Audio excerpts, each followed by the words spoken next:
بند آنکھوں سے اس کا نام پکارتے ہوئے نور نے سر میں ہونے والے درد کی وجہ سے چہرے پر تکلیف کے آثار سجائے تو شکور اور رفیق جو پچھلے چند گھنٹوں سے اس کے پاس بیٹھے تھے اس کی آواز پر اٹھ کر بیٹھ کے قریب آئے.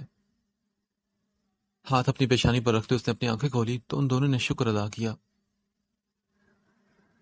لگتا ہے کہ اس کے سر میں درد ہے. میں سلیمان سے فون کر کے کسی دوائی کے بارے میں پوچھتا ہوں جب تک تم اس کے لیے کچھ کھانے کا بندوبست کرو. شکور سے کہتے ہوئے رفیق نے اپنا موبائل نکالا تو وہ سر ہلا کر باہر کی جانب بڑھ گیا. زار پلیز مجھے یہاں سے لے جائیں, یہ لوگ بہت برے ہیں. رفیق بھی دوسری طرف رابطہ جڑنے پر کمرے سے باہر نکلا تو نور نے چند منٹ تک اپنے آس پاس خاموشی محسوس کرتے پھر سے آنکھیں کھولی اور ہمت نہ ہونے کے باوجود بھی اٹھ کر بیٹھی. یا اللہ میری مدد کر اور مجھے ان شیطانوں سے بچا لے. آنکھوں سے نکلتے گرم سیال کو گالوں پر بہاتے اس نے بے بسی سے اپنے رب کو پکارا. یا اللہ آپ کو آپ کے حبیب صلی اللہ علیہ وسلم کا واسطہ مجھے ان لوگوں کے ہاتھوں بے آبرو مت کریے گا. آپ کو آپ کے محبوب کا واسطہ مجھے موت دے دے پر ان غلیظ لوگوں کے سامنے بے بس مت کر. یا اللہ آپ تو رحمان ہیں نا, پلیز مجھے پر رحم کریں, مجھے اس طرح کی اذیت نہ دیں جس سے میں سہ نہ پاؤں. ہاتھ جوڑ کر التجا کرتے ہوئے ایک بار پھر سے اشک بار ہوئی اور گڑ گڑاتے ہوئے اپنے رب سے اپنی رہائی کی دعا مانگنے لگی. ارے واہ بھائی, بلبل بلبل تو خود ہی اٹھ کر بیٹھ گئی. چہرے کو ہاتھوں میں چھپائے وہ اپنے رب سے دعاؤں میں اور التجاؤں میں مصروف تھی جب ایک آدمی کی آواز اس کے کانوں میں پڑی. کیا ہوا, رو کیوں رہی ہو؟ اس کے ہاتھ ہٹاتے اسے روتا دیکھ کر شکور نے ہاتھ میں پکڑی کھانے کی ٹرے سائڈ ٹیبل پر رکھتے اس کے قریب بیٹھ کر فکر مندی کا اظہار کیا تو نور پھر سے اس شخص کو اپنے قریب دیکھ کر جلدی سے پیچھے ہوئی. میرے قریب مت آنا, پیچھے ہٹو. اوکے ٹھیک ہے, اگر تم چاہتی ہو کہ میں تمہارے قریب نہ ہوں تو چپ چاپ یہ کھانا کھا لو, ورنہ. اپنے ہونٹوں پر انگوٹھا پھیرتے اس نے اپنی بائیں آنکھ دبائی تو نور نے جلدی سے ٹرے اپنے سامنے کرتے ہوئے اپنے آنسو کو اندر جذب کیا اور اس شخص کی خباثت دے کر جلدی سے نوالا بنا کر اپنے منہ میں رکھا. شاباش, بلبل تو خوبصورت ہونے کے ساتھ کافی سمجھدار بھی ہے.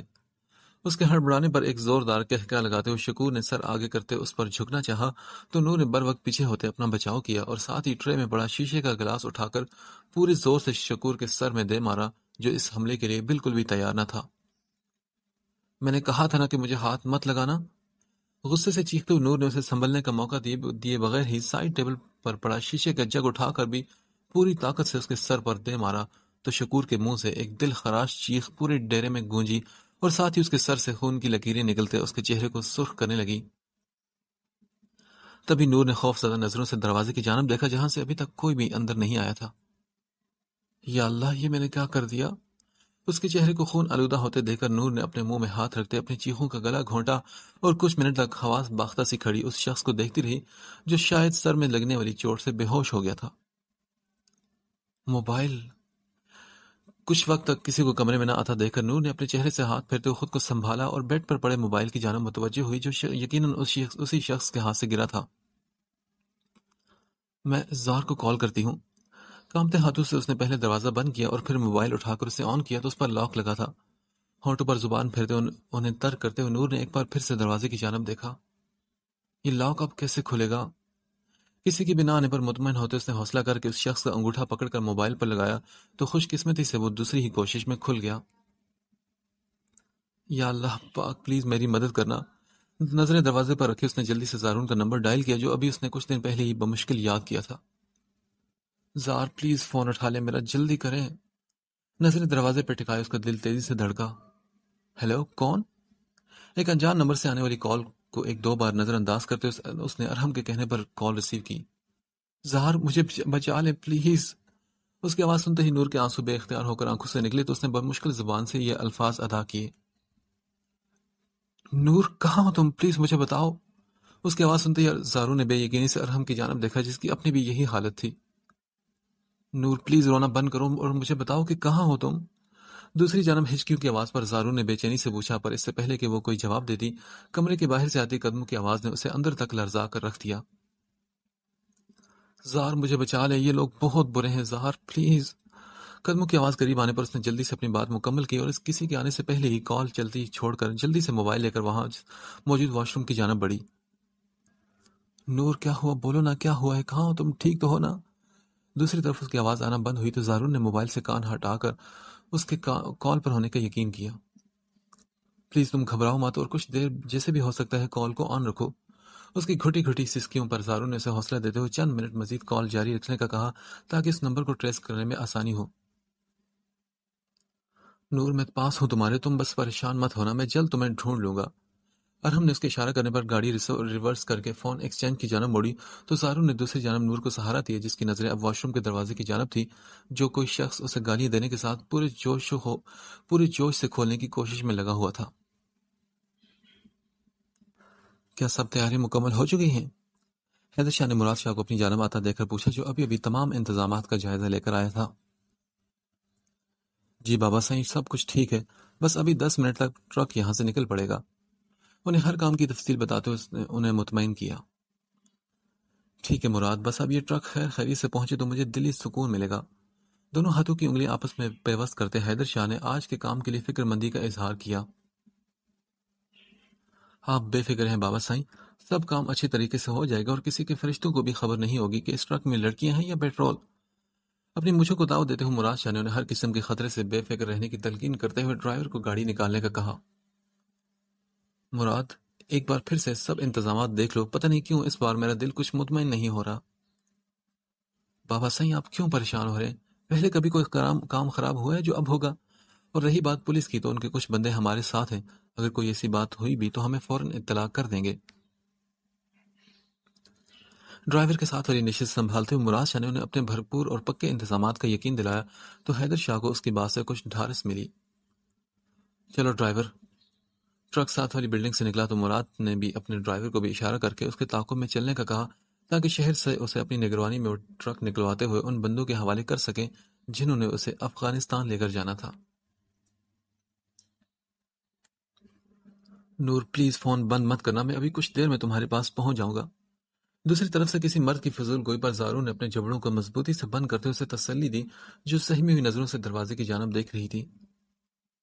زار، یہ لوگ مجھے مار دیں گے، آپ جلدی کریں۔ گھٹی آواز میں نظریں دروازے کی سمت گاڑے اس نے مزید کچھ کہنا چاہا مگر اس سے پہلے ایک زوردار دھکے کے ساتھ ایک شخص اندر داخل ہوا۔ تمہاری اتنی جرت! موبائل جو خوف کی وجہ سے نور کے کان سے لگا رہ گیا تھا اسے ہٹاتے ہوئے رفیق نے پوری طاقت سے زمین پر مارا اور اس کے بال اپنی مٹھی میں مضبوطی سے پکڑ کر باہر نکالا۔ کیا ہے تم نے میرے دوست کے ساتھ؟ ہاں؟ واش روم سے نکالتے ہی رفیق نے غصے کے مارے اس کے چہرے پر تھپڑوں کی بارش کی جو زخم سے نکلتے خون پر درد سے کراہتے اسے روکنے کی ناکام کوشش کرنے لگی۔ تمہاری ہمت کیسے ہوئی اتنی دلیری دکھانے کی؟ اس کے بالوں کو مزید مضبوطی سے پکڑ کر اپنے چہرے کے قریب کرتے ہوئے رفیق کی آنکھوں میں خون اتر آیا۔ یہ میں ہونٹ پھٹ جانے کی وجہ سے اس سے نکلتے خون اور درد کی شدت سے نور کو یہ چند الفاظ ادا کرنے مشکل لگے تو رفیق نے اسے پیچھے پڑے صوفے پر دھکا دیا۔ تمہارا علاج تو میں واپس آ کر کرتا ہوں۔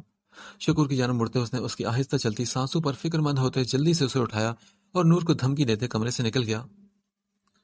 زار پلیز جلدی آ جائیں آپ۔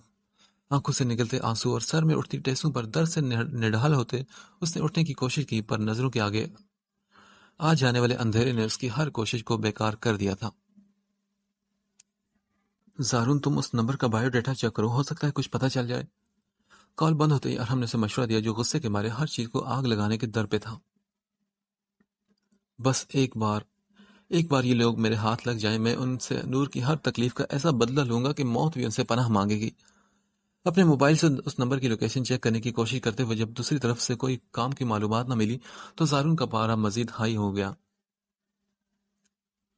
ہاں بس ایک بار ان لوگوں کو ہاتھ آنے دو اور پتہ چلنے دو کہ یہ کام کس کا ہے، پھر دیکھنا کہ ان کا کیا حشر ہوتا ہے۔ اس کی بات کی تائید کرتے ہوئے ارحم کی پیشانی پر بھی بل پڑے تھے۔ پتہ نہیں یہ نمبر موبائل سے ٹریس ہی نہیں ہو رہا۔ بار بار کوشش کرنے کے بعد اس نے ارحم کو بتایا جو اب گاڑی فون ایکسچینج کے سامنے روک چکا تھا۔ چلو ہو سکتا ہے ہمیں یہاں سے اس نمبر کا کوئی ڈیٹا مل جائے یا کال ریکارڈ۔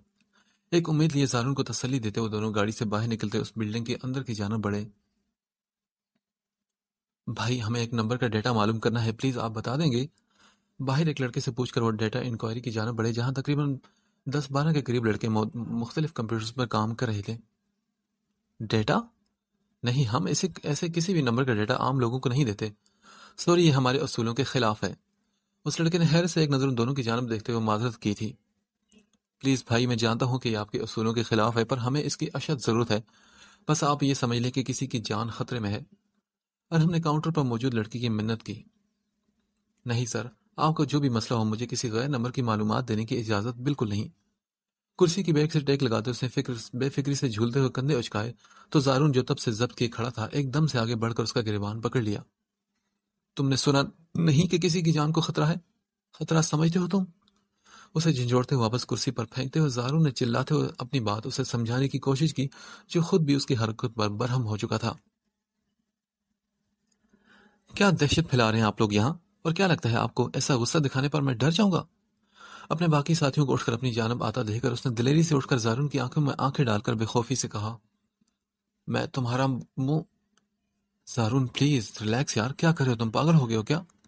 اس سے پہلے کہ وہ ایک بار پھر سے اس سے الجھ پڑتا اور ہم نے معاملہ خراب ہوتا دیکھ کر جلدی سے اسے سنبھالا، میں ڈی آئی جی سر سے بات کرتا ہوں، خود ہی یہ ڈیٹا نکال کر دیں گے، پھر تم بس سکون سے یہاں بیٹھو۔ اسے کرسی پر بٹھاتے اور ہم نے اپنا موبائل نکال کر ڈی آئی جی کا نمبر ڈائل کیا جو ابھی کچھ دیر پہلے ہی ڈی ایس پی کی حرکت کے بعد اس نے ہاشم صاحب سے لیا تھا۔ سر کیا مسئلہ ہے آپ کو؟ کیوں آپ ہمارے ملازم کو ہراساں کر رہے ہیں؟ ان میں سے ایک لڑکے نے مینیجر کی خبر کی تو اس نے وہاں آتے ہی ہجوم کو سائڈ پر کرتے ارحم سے پوچھا جو کسی سے فون پر بات کرنے میں مصروف تھا۔ جی سر، جی بس میں 1 سیکنڈ میں آپ کی بات کرواتا ہوں۔ اس شخص کی بات کا جواب دینے کے بجائے ارحم نے پاس کھڑے لڑکے سے مینیجر کا پوچھا تو اس نے بھی ابھی آئے آدمی کی طرف اشارہ کیا۔ جی سر، یہ لیں بات کر لیں آپ ان سے۔ موبائل مینیجر کی طرف بڑھاتے ہوئے ارحم نے اسے بات کرنے کا کہا جو اب چہرے پر کئی سوال یہ فون کان کو لگا گیا تھا۔ وعلیکم السلام، جی سر، جی بتائیں میں آپ کی کیا خدمت کر سکتا ہوں؟ دوسری طرف ڈی آئی جی نے اپنا تعارف کرایا تو مینیجر کا غصہ جھاگ کی طرح بیٹھ گیا۔ جی سر ٹھیک ہے، میں ابھی نکلوا دیتا ہوں سر۔ جی سر اوکے۔ دوسری جانب پوری بات سنتے ہوئے اس نے سر ہلا کر پوری دعویداری کا مظاہرہ کیا اور کال بند ہوتے ہی موبائل ارحم کی جانب بڑھایا۔ سر آپ لوگ کھڑے کیوں؟ پلیز بیٹھے نا۔ ارحم نے موبائل پکڑا تو مینیجر نے اس سے معذرت خانہ لہجے میں اپنے ملازم کی طرف سے معافی مانگتے ہوئے باقی سب کو وہاں سے جانے کا کہا۔ سر جو نمبر دے رہے ہیں فوراً اس کا ڈیٹا نکالو اور اگر نہیں نکلتا تو کال ہسٹری دیکھو، کچھ بھی کرو پر مجھے اس نمبر کے بارے میں تمام معلومات اگلے 10 منٹ میں اپنے کمرے میں چاہیے۔ اس لڑکے کو آنکھیں نکال کر وارننگ دیتے ہوئے مینیجر نے ان دونوں لڑکوں کو اپنے ساتھ اپنے کمرے میں چلنے کا کہا۔ نہیں ہم یہاں ٹھیک ہیں، بس آپ کے تعاون کا شکریہ۔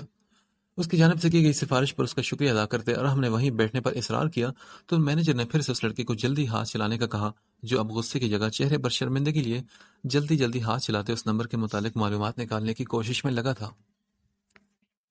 نائلہ بہن آپ اس وقت یہاں؟ نسرین نے کچھ مہمانوں کی آمد کا بتایا تو عابدہ بیگم نے انہیں ڈرائنگ روم میں بٹھانے کا بولتے ہوئے خود بھی اپنے کمرے سے نکلتے وہاں کا رخ کیا جہاں رضا کے ساتھ نائلہ بیگم کو دیکھ کر وہ خوش ہونے کے بجائے ایک دم سے بوکھلا گئی تھی۔ جی بس اب آپ سے ملنے کا دل تھا تو ہم بنا بتائے ہی آ گئے، آپ مصروف تو نہیں تھی نا؟ ان کی بوکھلاہٹ پر شرمندہ ہوتے ہوئے نائلہ بیگم نے سلام دعا کرتے ہوئے سوال کیا تو عابدہ بیگم نے نہ چاہتے ہوئے بھی چہرے پر مسکراہٹ سے جا کر بات کو سنبھالنے کی کوشش کی۔ نہیں میں نے کہا مصروف ہونا تھا، اور اگر مصروف ہوتی بھی تو آپ کے لیے تو ضرور وقت نکالتی۔ مسکراتے ہوئے انہوں نے اپنائی دکھائی تو نائلہ بیگم کے دل کو کچھ تسلی ہوئی جو ایک دم سے ان کا بدلا ہوا لہجہ دیکھ کر پریشان ہو گئی تھی۔ اور سنائیں طبیعت کیسی ہے آپ کی؟ دوبارہ آپ کو بی پی وغیرہ کا مسئلہ تو نہیں ہوا؟ نہیں بہن بس اللہ کا کرم ہے، میں ٹھیک ہوں، آپ بتائیں آپ کیسی ہیں؟ اور بہت اچھا کیا کہ آپ نے جو یہاں آ گئی۔ اپنے رویے کا ازالہ کرتے ہوئے عابدہ بیگم نے ان کے آنے پر خوشی کا اظہار کیا۔ جی عابدہ بہن بس کل سے نور کی جانب سے دل پریشان تھا اور اس کا موبائل بند ہونے کی وجہ سے اس سے بات بھی نہیں ہو پائی، اس لیے سوچا کہ ایک بار جا کر مل آؤں تو دل کو تسلی ہو جائے۔ اپنے آنے کی اصل وجہ بتاتے نائلہ بیگم نے ڈرائنگ روم کے دروازے سے اندر داخل ہوتے احمد صاحب کے سلام کا جواب دیا جو ڈرائنگ روم سے آتی آوازوں پر وہاں آئے تھے۔ جی بالکل یہ آپ کا اپنا ہی گھر ہے، آپ جب چاہیں یہاں آ سکتی ہیں۔ نظروں میں فکر لیے عابدہ بیگم نے احمد صاحب کی جانب دیکھا جو اب رضا سے مل کر اس کے پاس ہی بیٹھ چکے تھے۔ یہ نور اور زارون ہیں کہاں؟ میرا مطلب گھر پہ ہیں یا کہیں گئے ہیں؟ چائے وغیرہ پینے کے بعد بھی جب عابدہ بیگم نے نور کو نہ بلایا تو نائلہ بیگم نے طریقے سے اس کی غیر موجودگی کے متعلق پوچھا۔ جی ہاں وہ میں بتانا بھول گئی کہ وہ دونوں تو شاپنگ کرنے گئے ہیں، اگلے ہفتے جنید لوگوں نے آ جانا ہے تو میں نے خود ہی نور سے بولا کہ اپنے لیے کچھ کپڑے وغیرہ لے کر آؤ۔ ان کے کچھ پوچھنے پر کچھ سیکنڈ سوچنے کے بعد عابدہ بیگم نے احمد صاحب کے جواب دینے سے پہلے ہی جھوٹ بول ڈالا تھا۔ اچھا پھر کب تک آ جائیں گے؟ میرا مطلب ہے کہ اگر جلدی آ جائیں تو ہم ان سے مل کر ہی گھر کے لیے نکلیں۔ گھڑی پر شام کے 7 بجتے دیکھ کر نائلہ بیگم نے کافی وقت گزر جانے پر فکر مندی سے پوچھا۔ جی وہ آج رابعہ کی طرف ان کا ڈنر بھی تھا نا، کہہ رہے تھے کہ واپسی پر ان کی طرف سے ہو کر آئیں گے، اور آپ نے ابھی سے گھر کیوں جانا ہے؟ ابھی رکے نا، رات کا کھانا کھا کر جائیے گا۔ نہیں بہن، کھانا ہم پھر کبھی کھائیں گے، ابھی تو آپ لوگوں سے بس مل لیے، یہی بہت ہے۔ نور اور سارون کے لیٹ آنے کا سنتے ہی نائلہ بیگم نے ان کے اصرار کے باوجود بھی اجازت چاہی اور رضا سے چلنے کا کہا، جو خود بھی نور سے ملاقات نہ ہونے پر کچھ پریشان سا تھا۔ گاڑی ان کے گھر سے نکالتے ہی رضا نے نائلہ بیگم کی طرف دیکھ کر پوچھا، مما آپ کو نہیں لگتا کہ وہاں کچھ گڑبڑ تھی؟ ہاں بیٹا، مجھے بھی تو عابدہ بیگم کا رویہ دیکھ کر ہی سمجھ آ گئی تھی کہ ان کے گھر میں ضرور کوئی مسئلہ ہے، پر کیا یہ سمجھ نہیں آئی۔ بس مجھے تو اب نور کی فکر اور زیادہ ہو رہی ہے کہ پتہ نہیں میری بچی کہاں ہے اور پتہ نہیں یہ لوگ ہم سے کیا چھپانے کی کوشش کر رہے ہیں۔ رضا مجھے تو بہت ٹینشن ہو رہی ہے، پلیز تم زارن کو ابھی کال کرو اور اسے کہو کہ میری نور سے بات کروائے۔ اچھا ٹھیک ہے امی، آپ پریشان مت ہو، آپ ہی ٹھیک ہوں گی اور میں گھر جا کر آپ کی بات کرواتا ہوں، کیونکہ ابھی اگر ڈرائیونگ کے دوران کال کی تو پولیس والے مجھے روک لیں گے۔ رضا نے انہیں مزید پریشان کرنے کے بجائے تسلی دی، جو اس کی بات سمجھتے ہوئے اب اللہ سے نور کی حفاظت کی دعائیں مانگنے لگی تھی۔ ان لوگوں کے جاتے ہی احمد صاحب، جو عابدہ بیگم کے جھوٹ کی وجہ سے کچھ بول نہیں پائے تھے، وہ پوچھنے لگے، آپ نے ان لوگوں سے جھوٹ کیوں کہا؟ تو پھر کیا کہتی احمد صاحب، سچ بتا دیتی۔ دیکھیں احمد، پہلے ہی وہ نور کی وجہ سے بہت کچھ برداشت کر چکی ہیں، اور اگر میں انہیں یہ بتاتی کہ ان کی بیٹی اغوا ہو چکی ہے اور کل سے لاپتہ ہے، تو سوچے کہ ان کے دل پر کیا گزرتی۔ پہلے ہی وہ شوہر کے صدمے سے باہر نہیں آئی اور اب بیٹی کے ساتھ ہونے والے اتنے بڑے حادثے کو وہ کیسے برداشت کرتی؟ نہیں، میں انہیں یہ سب بتا کر پریشان نہیں کر سکتی تھی۔ ہاں پھر بھی مگر مجھے لگتا ہے کہ ہمیں انہیں سب بتا دینا چاہیے تھا، اللہ نہ کرے کہ کل کو کوئی ایسی ویسی بات ہو تو ایک دم سے یہ سب سن کر وہ پریشان ہو۔ نہیں احمد صاحب، اللہ نہ کرے کہ ایسی کوئی بات ہو، بس اللہ پاک نور کی حفاظت کرے۔ ان کی بات مکمل ہونے سے پہلے ہی عابدہ بیگم نے ان کو درمیان سے ٹوکا۔ ہاں بس اللہ کرے کہ سب ٹھیک ہو، میں زارون کو فون کر کے پوچھتا ہوں کہ وہ کہاں ہے، آپ بس دعا کریں کہ نور جلد از جلد گھر صحیح سلامت پہنچ جائے۔ ٹرک کو صحیح سلامت شہر سے نکالنے کے بعد ایک کچی سڑک پر ڈالتے ہوئے ڈرائیور نے درختوں کے جھنڈ میں لے جا کر کھڑا کیا تو مراد شاہ کے ساتھ ساتھ حیدر شاہ نے بھی سکون کا سانس لیتے ہوئے گاڑی سے نکل کر وہاں کا رخ کیا جہاں ان کے ایک بندے کے ساتھ لڑکیاں خریدنے والے شخص کے بھی کچھ بندے موجود تھے۔ السلام علیکم شاہ صاحب، کیسے ہیں آپ لوگ؟ حیدر شاہ کے بندے نے ان کو آپس میں تعارف کروایا تو ان کے لیڈر نے آگے بڑھ کر ان دونوں سے سلام کیا۔ ہم ٹھیک ہیں، آپ بتائیں ہماری رقم لائے ہیں آپ؟ اس کی بات کا جواب دیتے ہوئے مراد شاہ نے مطلب کی بات پر آتے ہوئے سوال کیا۔ جی جی شاہ صاحب، ہم رقم لایا ہے، پر وہ ہم آپ کو مال کے پورا ہونے کے بعد تسلی کے بعد ہی دے گا۔ اپنی شرط بتاتے ہوئے اس شخص نے مراد کو چلنے کا کہا تو وہ حیدر شاہ کو وہیں رکنے کا کہہ کر اس کے ساتھ درختوں کی جانب بڑھا جہاں لڑکیوں سے بھرا ہوا ٹرک موجود تھا۔ لڑکیاں گنوانے کے بعد مراد شاہ نے اس کے چہرے پر مسکراہٹ دے کر پوچھا، ہوگی تسلی؟ اس شخص نے اپنی مونچھوں کو تاؤ دے کر سر ہلایا، ہاں ٹھیک ہے بابا، تسلی بھی ہوگی اور یقین بھی کہ آپ کے ان معزز چہروں کے پیچھے کتنا گھناؤنا اور مکروہ چہرہ چھپا ہے۔ لب سکیڑتے ہوئے اس شخص نے دانت پیستے ہوئے بات مکمل کرتے ہی گن نکال کر مراد شاہ کی کن پٹی پر رکھی تو وہ اچانک اس افتاد پر ایک دم سے بوکھلا گیا۔ پکڑ لو ان سب کو! مراد شاہ کو اپنے قابو میں کرتے ہوئے اس نے اونچی آواز میں وہاں چھپے فوجیوں کو آواز لگائی جو کسی ہجوم کی مانند نکلتے ہی چند ہی سیکنڈ میں حیدر شاہ سمیت ٹرک میں موجود بندوں اور گارڈز کو اپنی گرفت میں لے چکے تھے۔ بس بہت ہوا تمہارا کھیل! اس کی جیب سے پستول نکال کر اس پٹھان نے مراد شاہ کو پیچھے کھڑے دو فوجیوں کی جانب دھکیلا جو اپنے ساتھ ہونے والے دھوکے پر ابھی تک بدحواس سا تھا۔ سب لڑکیوں کو جلدی سے ٹرک سے نکالو اور میرے فارم ہاؤس پہنچا دو تاکہ کوئی میڈیا والے ان تک نہ پہنچ سکیں۔ ایک خوں ہوا نظر ان دونوں باپ بیٹوں پر ڈالتے ہوئے اس پٹھان نے اپنے کچھ جوانوں کو ہدایت دی جو اس کا آرڈر ملتے ہی لڑکیوں کو ٹرک سے نکالنے لگے جو ابھی تک بے ہوشی کے انجیکشن لگنے کی وجہ سے بے ہوش تھیں۔ سر یہ لیں، یہ فون کال اس جگہ سے کی گئی تھی۔ کچھ ہی دیر میں اس لڑکے نے اس نمبر کی لاسٹ کال لوکیشن نکالی تو ارحم اور زارون جو تب سے بے چین بیٹھے اس کی بات سنتے ہی اس کے قریب آ کر اسکرین پر نظر آتے نقشے پر اس جگہ کو دیکھنے لگے جس کے متعلق انہیں کسی سے بھی پوچھنے کی ضرورت نہیں تھی۔ یہ تو سید پور کے قریب ایک گاؤں ہے۔ ایک گاؤں کا نام لیتے اور ہم نے اپنا موبائل نکال کر اسکرین پر نظر آنے والے نقشے کی ایک تصویر بنائی تو اس لڑکے نے بھی اس بات کی تصدیق کی۔ جی سر، یہ وہی ہے اور سنا ہے کہ یہ سارا علاقہ ایک سیاست دان کی ملکیت ہے۔ اس کی بات میں اضافہ کرتے ہوئے اس لڑکے نے اس جگہ کے متعلق مزید کچھ معلومات کے متعلق ان کو آگاہ کیا۔ ٹھیک ہے چلو، بس ہمیں جلدی وہاں پہنچنا ہے۔ اس کی بات مکمل ہوتے ہی زارو نے مزید وقت ضائع کیے بنا باہر کا رخ کیا تو اور ہم نے اس لڑکے کا شکریہ ادا کر کے اس کے پیچھے ہی بلڈنگ سے نکلتے اسے روکا۔ زارون کیا ہو گیا یار، پلیز ہوش سے کام لو، ہم لوگ وہاں اکیلے نہیں جا سکتے۔ کیوں نہیں جا سکتے؟ اگر تم وہاں نہیں جانا چاہتے تو میں اکیلا چلا جاؤں گا۔ اس کے منع کرنے پر زارو نے اسے مزید کچھ بولنے کا موقع دیے بغیر ہی اپنی بات کہتے ہوئے گاڑی کی جانب بڑھنا چاہا تو ارحم نے اس کے سامنے آ کر اس کا راستہ روکا۔ میں نے پہلے کبھی تمہارا ساتھ چھوڑا ہے جو اب چھوڑوں گا، اور تمہارے لیے تو میں جان بھی دے سکتا ہوں۔ اس کی بات پر شکوہ کرتے ہوئے ارحم نے اسے اپنے سینے سے لگایا جو غصے میں اس کا دل دکھا چکا تھا۔ اب بکواس مت کرو، میں پہلے ہی بہت پریشان ہوں۔ اس کے جذباتی انداز پر برا مناتے ہوئے زارو نے اسے خود سے الگ کیا۔ بکواس نہیں کر رہا، بس تمہیں سمجھانے کی کوشش کر رہا ہوں کہ وہاں اکیلے جانا خطرے سے خالی نہیں۔ پتہ نہیں وہاں کتنے لوگ ہوں، اور ہو سکتا ہے کہ ان کے پاس ہتھیار بھی ہوں جن کا مقابلہ ہم اپنے ہاتھوں سے تو نہیں کر سکتے، اس لیے پلیز ہوش سے کام لو۔ تمہاری بات ٹھیک ہے، پر میں پولیس کو ساتھ نہیں لے جانا چاہتا کیونکہ مجھے شک ہے کہ ان میں سے کچھ لوگ ہم سے غداری کر رہے ہیں، اس لیے میں ان میں سے کسی کو مدد لے کر نور کو مزید مشکل میں نہیں ڈال سکتا۔ ارحم کی بات سن کر زارو نے ٹھنڈے دماغ سے جواب دیا، ہاں میں جانتا ہوں، اگر تم نہیں چاہتے تو میں بھی ان سے مدد لینے کا سوچ نہیں رہا۔ اس کے خدشے کے اظہار پر ہم نے پرسوچ انداز میں کہتے اپنا موبائل نکال کر ہاشم صاحب کے پرسنل گارڈز کو کال ملائی تو زارو نے مطمئن ہو کر ڈرائیونگ سیٹ سنبھالی اور اسے بھی بیٹھنے کا اشارہ کیا، جو دوسری طرف جگہ کے متعلق بتاتے انہیں جلد از جلد وہاں پہنچنے کا کہہ کر مزید کچھ ضروری ہدایات دے رہا تھا۔ دوسری جانب رفیق شکور کو لے کر ہاسپٹل پہنچا تو ڈاکٹر نے جلدی سے اس کا زخم صاف کرتے ہوئے ٹانکے لگائے اور کچھ ضروری علاج کے بعد رفیق کو اس کے جلد ہوش میں آنے کی تسلی دی۔ ڈاکٹر صاحب پورے 2 گھنٹے گزر چکے ہیں پر میرے مریض کو ہوش نہیں آیا، آپ پلیز ایک بار خود چل کر اسے دیکھ لیں۔ پچھلے 2 گھنٹوں سے مسلسل شکور کے ہوش سنبھالنے کا انتظار کرنے کے بعد رفیق نے تھک ہار کر ڈاکٹر کے کمرے کا رخ کیا۔ جی ٹھیک ہے، میں دیکھتا ہوں۔ دوسری طرف اس کی پریشان بات پر سر ہلاتے ہوئے ڈاکٹر نے حیدر شاہ کا ریفرنس ہونے کی وجہ سے غصہ کرنے کے بجائے اس کے ساتھ ہی باہر کا رخ کیا اور اس کمرے کی جانب بڑھا جہاں شکور کو رکھا گیا تھا۔ ان کا بی پی تو بہت لو ہے، مجھے لگ رہا ہے کہ خون زیادہ بہہ جانے کی وجہ سے کمزوری ہو گئی ہے۔ بی پی وغیرہ چیک کرنے کے بعد ڈاکٹر نے پریشانی کا اظہار کرتے ہوئے نرس کو آواز دے کر کچھ ہدایات دی اور رفیق کو باہر بیٹھنے کا بولا جو خاموشی سے کمرے سے نکل گیا۔ بس ایک بار شکور کو ہوش میں آ جائے پھر میں اس لڑکی کا ایسا حال کروں گا کہ ساری زندگی یاد رکھے گی۔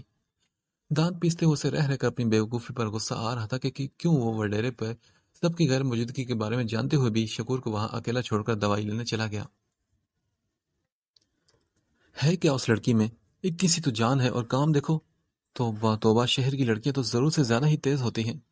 منہ میں بڑبڑاتے اس نے یاد آنے پر موبائل نکال کر مراد شاہ کا نمبر ڈائل کیا تاکہ انہیں شکور کی طبیعت خرابی کے بارے میں بتا سکے اور اگلے لائے حمل کے بارے میں جان سکے۔ کچھ دیر ویسے ہی نیم بے ہوشی کی حالت میں لیٹے رہنے کے بعد نور نے ہمت کی تاکہ اٹھ کر موبائل کو دیکھ سکے جو اس شخص نے نیچے زمین پر مار کر توڑ دیا تھا، اور لوگوں کے آنے سے پہلے اپنے بچاؤ کا کوئی راستہ وہ ڈھونڈ سکے، مگر کچھ قدم اٹھاتے ہی اس کا سر چکرایا تو وہ واپس صوفے پر بیٹھ کر اسے جھٹکنے لگی۔ زار پلیز آ جائیں، آپ لوگ جلدی نہ آئے تو یہ لوگ مجھے مار ڈالیں گے۔ سر دونوں ہاتھوں سے تھامتے اس نے صوفے کی بیک سے سر ٹکاتے ہوئے اپنی اکھڑتی ہوئی سانسوں کو پرسکون کرتے ہوئے لمبی سانس لی۔ یا اللہ میری مدد کر، میری عزت کی حفاظت کر، مجھے میری جان کی پرواہ نہیں، اگر آپ چاہیں تو میری روح اسی وقت قبض کر لیں، پر مجھے میری ہی نظروں میں یوں رسوا نہ کریں کہ ساری زندگی میں اپنے آپ سے نظریں ملاتے ہوئے کتراتی رہوں۔ میں تو پہلے ہی دنیا کی نظروں میں بری ہوں، مجھے تو پہلے ہی اپنے پاکیزگی کے لفظ سے ناآشنا کر چکے ہیں لوگ۔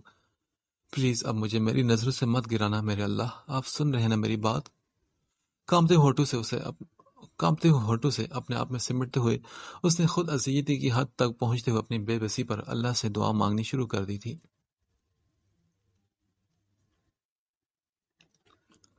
کچھ دیر شکور کی طبیعت سنبھلی تو رفیق اپنے ایک اور ساتھی کو اس کے پاس ہاسپٹل میں چھوڑ کر ڈیرے کا رخ کرنے لگا تاکہ وہاں پہنچ کر اس لڑکی کا کوئی انتظام کر سکے جس کی حفاظت کی ذمہ داری وہ چوکیدار کو سونپ کر آیا تھا۔ کیسی طبیعت ہے اب شکور کی؟ رفیق کو گیٹ کی جانب آتا دیکھ کر اس چوکیدار نے اٹھ کر اس کے قریب آ کر پوچھا۔ ہاں وہ ٹھیک ہے، اور اب کہاں ہیں سب؟ ابھی تک آئے نہیں؟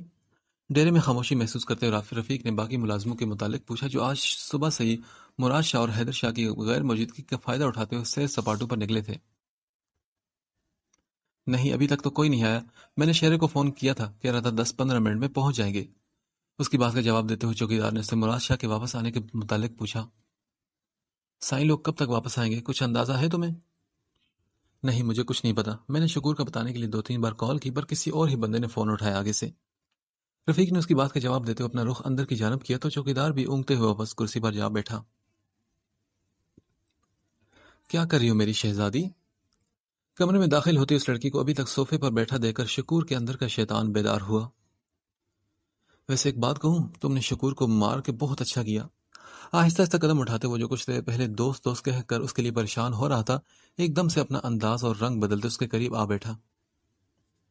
نہیں، میں نے نہیں مارا۔ اس کے بیٹھتے ہی نور نے جلدی سے اپنی جگہ چھوڑتے ہوئے نظروں میں خوف لیے ٹوٹے پھوٹے الفاظ میں اپنی بات مکمل کی۔ میں نے کب کہا کہ تم نے مارا؟ میں تو یہ کہہ رہا تھا کہ اسے مار کے تم نے بہت اچھا کیا۔ صوفے سے اٹھ کر اس کے سر پر پہنچتے ہوئے رفیق نے اپنے لب سکیڑتے ہوئے مسکراہٹ کو غائب کیا۔ پلیز مجھے جانے دو، مجھے چھوڑ دو، میں نے تم لوگوں کا کیا بگاڑا ہے؟ اس کے منہ سے آتی سگریٹ کی بدبو پر اپنا چہرہ پیچھے کرتے نور مزید 2 قدم پیچھے ہوئی۔ اب زیادہ معصوم بننے کی ضرورت نہیں، میں تم جیسے لڑکیوں کو اچھے سے جانتا ہوں، شکل سے معصوم اور اندر سے پوری آفت ہوتی ہو۔ اس کے بازو کو پکڑ کر اپنے قریب کرتے ہوئے رفیق نے چہرے پر خباثت لی اپنے دانت پیسے۔ پلیز بھائی، آپ کو اللہ کا واسطہ ہے، مجھے چھوڑ دیں۔ اس کی سرخ ہوتی آنکھوں سے خوف کھا کر نور نے اپنے مسلسل چکراتے سر کو سنبھالتے ہوئے خود کو اس وقت ہوش و حواس میں قائم رکھنے کی کوشش کی۔ کیا کہا تم نے بھائی؟ میری جان، بھائی نہیں، میں بہت جلد تمہارا طلبگار بننے والا ہوں۔ غصے سے کہتے ہوئے نظروں میں اپنے مکروہ ارادوں کی چمک لیے رفیق نے اس کا دوپٹہ کھینچتے ہوئے اتار کر دور پھینکا۔ میں تمہارا منہ توڑ دوں گی ذلیل انسان، چھوڑو مجھے۔ اس کی اس حرکت پر نور نے اپنی ہر تکلیف بھولتے ہوئے تیر کی تیزی سے اس کے ہاتھ پر پوری قوت سے کاٹا اور موقع ملتے ہی جلدی سے واش روم کی جانب بڑھی، مگر اس سے پہلے ہی رفیق نے سامنے سے آ کر اس کا راستہ روکا۔ بہت چالاک بننے کی کوشش کر رہی ہو تم نا، پر یہ نہیں جانتی کہ یہاں تم سے بھی زیادہ چالاک لوگ موجود ہیں۔ اس کے جبڑا اپنے ہاتھ سے مضبوطی سے دبوچے رفیق نے ایک کھا جانے والی نظر اس پر ڈالی اور پھر پورے زور سے اسے بیڈ پر دھکا دیا، جہاں موجود کانچ نور کے جسم کے مختلف حصوں میں بری طرح پیوست ہوئے تو اس کے منہ سے ایک دل خراش چیخ نکلی۔ نور! یہ تو نور کی آواز ہے۔ زارون اور ارحم جو گارڈز کے ساتھ ابھی ابھی وہاں پہنچ کر گیٹ پر موجود چوکیدار کو قابو کر چکے تھے، ایک دم سے دوسری جانب سے آنے والی چیخوں کی آواز پر اندر کی طرف بھاگے۔ نور، کہاں ہو تم؟ فکر مندی سے زور زور سے چلاتے ہوئے زارون نے وہاں موجود تمام کمروں کے دروازوں کو لات مارتے ہوئے اسے تلاش کیا۔ نور، کہاں ہو تم؟ ارحم بھی اسے پکارتے ہوئے سیڑھیاں چڑھتے اوپر کی منزل کا رخ کرنے لگا تو زارون نیچے موجود کمرے کی اچھے سے تلاشی لینے لگا۔ اوپر پہنچتے ہی ارحم نے پہلے کمرے کا دروازہ کھولا تو وہاں بیڈ پر موجود تازہ خون نے اسے آگے بڑھنے سے روکا۔ نور! نور، کہاں ہو تم؟ جلدی سے اندر داخل ہوتے اس نے کمرے کے چاروں طرف دیکھا اور وہاں نظر آتے دوسرے دروازے کی جانب بڑھا جو اندر سے بند تھا۔ کھولو دروازہ ورنہ میں تمہیں جان سے مار دوں گا، دروازہ کھولو۔ ایک دو لاتے مارنے کے بعد ارحم نے دروازہ توڑتے بنا سوچے سمجھے اندر کی جانب قدم بڑھائے تو رفیق جو پہلے ہی کسی انجان آواز پر اس لڑکی کو اپنے ساتھ واش روم میں بند کیے کھڑا تھا، ایک دم سے اپنی جان جانے کے خوف پر ایک کے بعد ایک فائر نکالتے دوسری طرف سے آتے شخص کو وہیں خاموش کروا گیا۔ فائر کی آواز پر جہاں زارون بھاگتے ہوئے اوپر کی جانب بڑھا، وہیں اس کے گارڈز ارحم کے کہنے پر دوسری جگہوں پر جو نور کو تلاش کر رہے تھے وہ بھی جلدی سے اپنا کام چھوڑ کر وہاں پہنچے۔ ارحم، کیا ہو تمہیں؟ زارون نے کمرے کے کھلے دروازے کی جانب اپنا رخ کیا تو 2 گارڈز نے بھی اس کی پیروی کی۔ سر آپ پلیز رکیں، پیچھے ہو جائیں۔ اس شخص نے بھاگنے کی کوشش میں پھر سے فائر کیا تو ایک گارڈ نے آگے بڑھ کر زارون کو دھکا دے کر دوسری جانب کیا جو ارحم کو زمین پر گرا دیکھ کر بالکل ساکت ہو چکا تھا۔ نور کی فکر بھلائے زارون نے دونوں جانب سے ہونے والی فائرنگ کی پرواہ کیے بنا ہی گارڈز کے ہاتھ سے نکلتے ہوئے اپنا رخ ارحم کی جانب کیا۔ ارحم میرے بھائی، آنکھیں کھولو یار، ارحم میری جان، آنکھیں کھولو، میں تمہیں کچھ نہیں ہونے دوں گا۔ پاگلوں کی طرح اس کے سر اور سینے سے نکلتے خون کو دیکھ کر زارون نے اسے اپنے سینے سے لگایا۔ سر آپ کی بیوی کی حالت بہت خراب ہے اور وہ اندر واش روم میں بے ہوش پڑی ہیں، آپ جائیں انہیں سنبھالیں، ہم ارحم سر کو دیکھ لیں گے۔ ان میں سے ایک گارڈ نے اس شخص کو ہلاک کرتے ہوئے کمرے کی تلاشی لیتے ہوئے زارون کو اطلاع کی جو ارحم کی حالت دیکھتے ہی ہمت ہار چکا تھا۔ سر پلیز اٹھ جائیں، یہ سوچنے کا وقت نہیں، پلیز آپ اپنی بیوی کو دیکھیں، ان کی حالت بہت خراب ہے۔ دبے لفظوں میں زارون کو نور کے بارے میں بتاتے ہوئے ہاشم صاحب کے پرسنل گارڈ نے کسی اور کو اسے ہاتھ لگانے سے منع کیا تھا۔ نور؟ ہاں، نور کہاں ہے میری؟